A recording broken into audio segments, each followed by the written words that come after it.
Have you ever really thought about the words we use for the places we live? I mean, they do so much more than just name things. They paint a picture, they create a vibe, they kind of shape our whole reality. So today, we're going to dive into how language actually builds your city.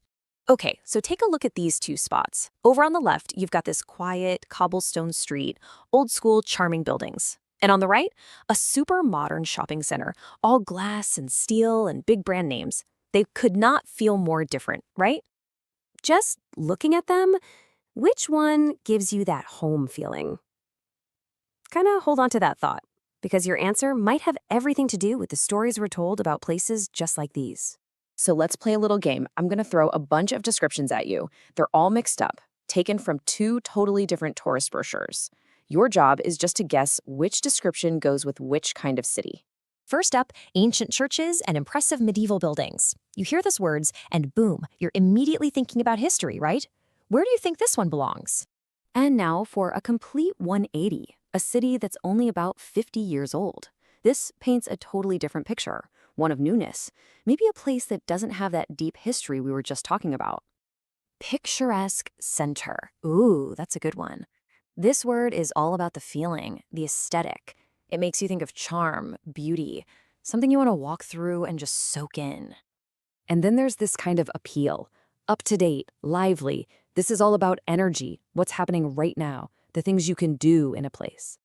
Ah, and check this one out. Beautiful old market square, okay? Nice, but the real magic here is in that phrase, completely unspoiled.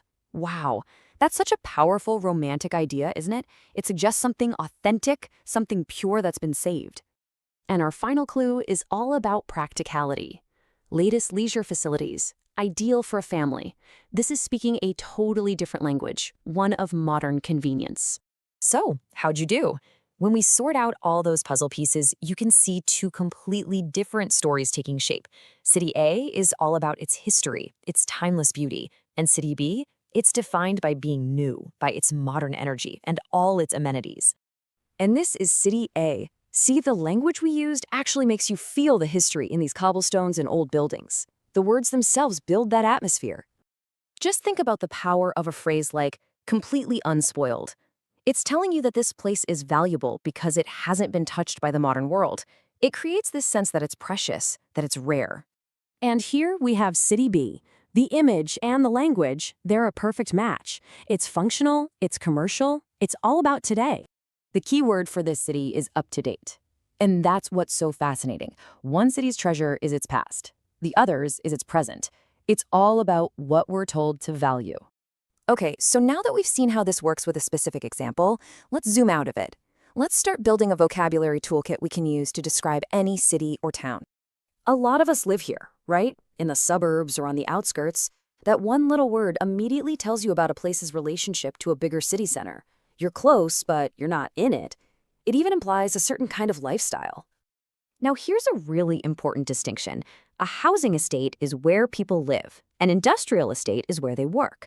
These terms literally carve up a city into different zones, places for living and places for making a living. Ah, a true icon of modern life.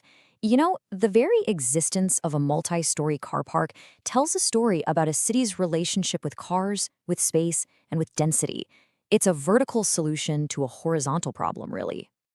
I like to think of these as the organs of a city. Each one has a very specific job, right? For health, for culture, for fun, for commerce.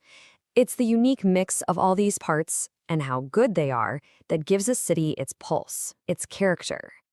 Okay, so let's bring all of this back home. We've been looking at how other places are described, so now it's time to turn that lens on your own world. Using this new toolkit, how would you even start? What are the very first words that pop into your head? Are they about history? Are they about how things work? Or are they about how the place feels? So which of these words fit where you live? Does it feel quiet and peaceful? Or is it full of life? Is it mostly industrial or proudly historic? The words you pick, they're not just labels. They're the story you tell about your home. And this really gets to the most important point of all of this. The language we use doesn't just describe our world, it actively helps build it. How we talk about a place influences how we feel about it, how we treat it, and what we think its future should be. So I'll leave you with this final thought to chew on. If you had to capture the entire spirit of your hometown in just 3 words, what 3 words would you choose? What's the story those words would tell?